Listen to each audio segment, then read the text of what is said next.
نحمده ونصلي على رسول الكريم أما بعد. قال رسول الله صلى الله عليه وسلم إذا دخل شهر رمضان فتحت أبواب السماء وغلقت أبواب جهنم وسلسلة الشياطين أو كما قال عليه الصلاة والسلام. ماہ رمضان المبارک شروع ہو چکا ہے اور آج پہلا روزہ ہے. الحمدللہ، اللہ رب العزت کی انتہائی نوازش ہے ہم پر، جس نے ہمیں زندگی بخشی اور صحت عطا کی کہ ہم رمضان المبارک کے مقاصد و فوائد سے فائدہ مند ہوں. رمضان المبارک کے مقاصد انسان کی زندگی کے اندر تبدیلی لانا، انسان کی زندگی کو بدل دینا، انسان اللہ رب العزت کے احکام پر چلنے والا بن جائے، نبی علیہ الصلاۃ والسلام کے طریقوں کو اپنانے والا بن جائے، اور تو جن کاموں سے اللہ اور اس کے رسول نے منع کیا انسان ان کاموں سے رک جائے. یہ اللہ رب العزت کا ہم پر انتہائی بڑا احسان، انتہائی بڑا فضل ہے، جس نے ہمیں یہ مہینہ عطا فرمایا ہے. رمضان المبارک میں جہاں مقاصد یہ ہیں کہ انسان کی زندگی کو تبدیل کر دیا جائے، انسان کی زندگی میں انقلاب لایا جائے، تو وہاں اس کے لیے فوائد، اس کے لیے تو راستے بھی ہموار کر دیے جاتے ہیں، اس کے لیے اس قسم کی سہولیات دے دی جاتی ہیں کہ بھئی جہاں شیاطین ہیں ان کو بند کر دیا جاتا ہے. نبی علیہ الصلاۃ والسلام نے ارشاد فرمایا کہ اذا دخل شہر رمضان فتحت ابواب السماء، آسمان کے دروازے کھول دیے جاتے ہیں، وغلقت ابواب جہنم، جہنم کے دروازے بند کر دیے جاتے ہیں، وسلسلۃ الشیاطین، اور شیاطین کو قید کر دیا جاتا ہے.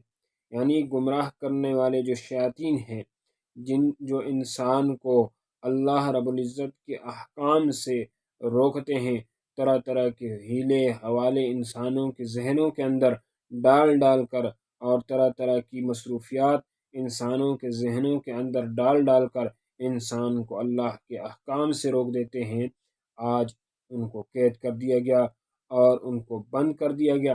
اب انسان کے لیے اللہ کے احکام پر عمل کرنا بھی آسان ہے، اللہ رب العزت کے بتائے ہوئے طریقوں پر چلنا بھی آسان ہے.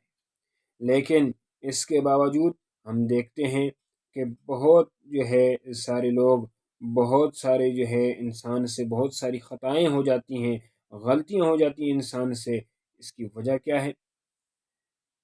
دیکھیں، جہاں انسان کا دشمن شیطان ہے، وہاں انسان کو غفلت میں ڈالنے والا اس کا اپنا نفس ہے.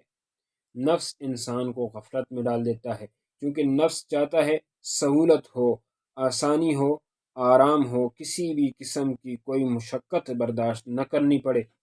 یہ نفس کی خواہش ہے، اور نفس یہ 3 درجات میں ہوتا ہے. نفس یہ 3 درجات میں ہوتا ہے.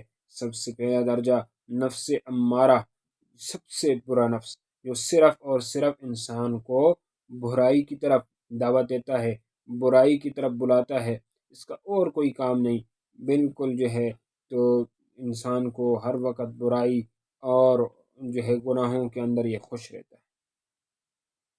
دوسرا نفس نفس لوامہ ہے. نفس لوامہ یہ وہ نفس ہے جو ابتداءً تو انسان کو برائی کی طرف، لیکن جب گناہ ہو جائے، گناہ کے بعد انسان کو ملامت کرتا ہے، بھئی کیوں اللہ کا حکم کیوں توڑا، اللہ کا حکم نہیں توڑنا چاہیے تھا. اور یہ مومن کا نفس ہے، یہ مسلمان کا نفس ہے.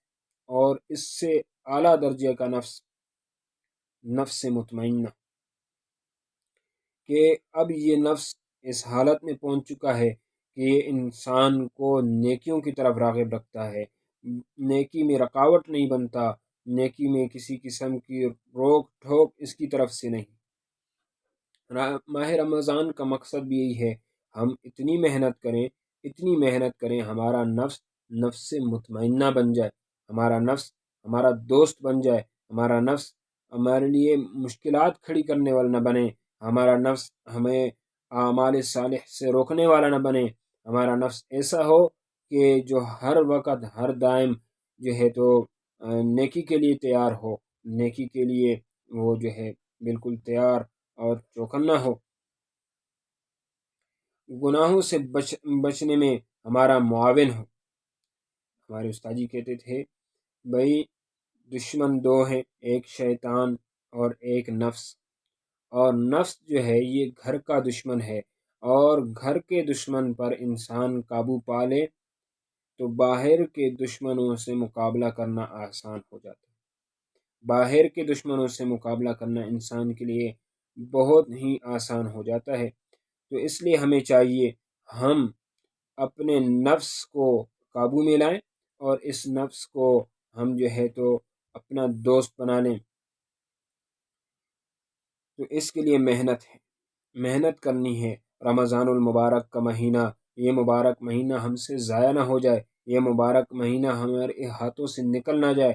ایسا نہ ہو کہ رمضان المبارک کا مہینہ جائے اور ہماری روٹین جو پچھلے 11 ماہ میں تھی وہی اگلے 11 ماہ کے لیے برقرار، بلکہ ہماری روٹین تو وہ ایسی ہو جائے کہ ہم اگلے 11 ماہ کے اندر اللہ رب العزت کا کوئی بھی حکم ہم سے نہ ٹوٹے۔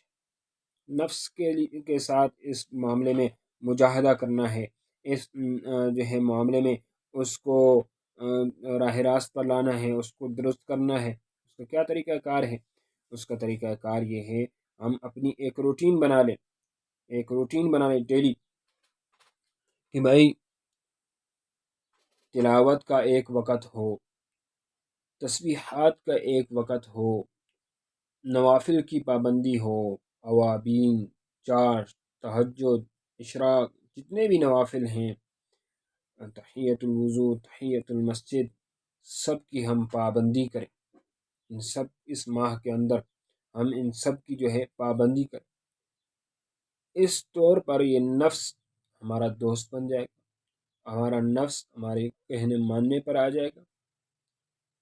تو یہ ہم نے جو ہے محنت کرنی ہے، یہ ہم نے کوشش کرنی ہے، اور ان اوقات کے اندر جو ٹائم ہم متعین کریں گے ان اوقات کے اندر نفس ہمیں کبھی سونے کی طرف جو ہے ترغیب دے گا، چلو ابھی سو جاؤ، بعد میں کر لیں گے، پورا دن پڑا ہے، بعد میں ہو جائے گا، ظہر کے بعد کر لیں گے، عصر کے بعد کر لیں گے، مغرب کے بعد کر لیں گے، ان کاموں میں ہمیں ٹالتا رہے گا۔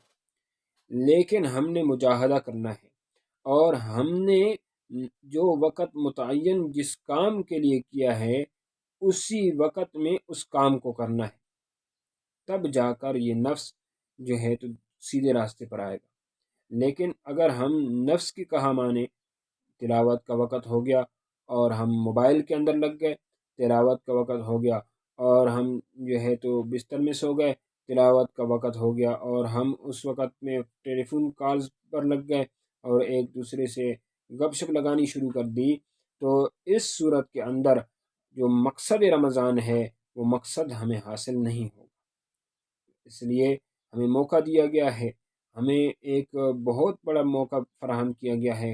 اللہ رب العزت نے ہمیں صحت دی ہے، جوانی دی ہے، اور جو ہے تو ایک زندگی دی ہے جس میں ہم اپنے اعمال کو سنوار سکتے ہیں۔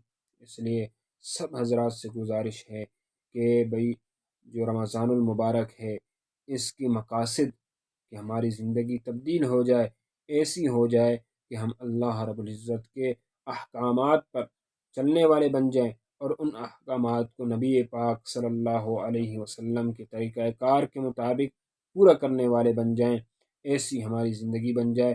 اللہ رب العزت مجھے بھی رمضان المبارک کے مقصد جو ہے اس سے فائدہ اٹھانے کی توفیق عطا فرمائے، اور آپ سب حضرات کو بھی۔ وآخر دعوانا الحمدللہ رب العالمین۔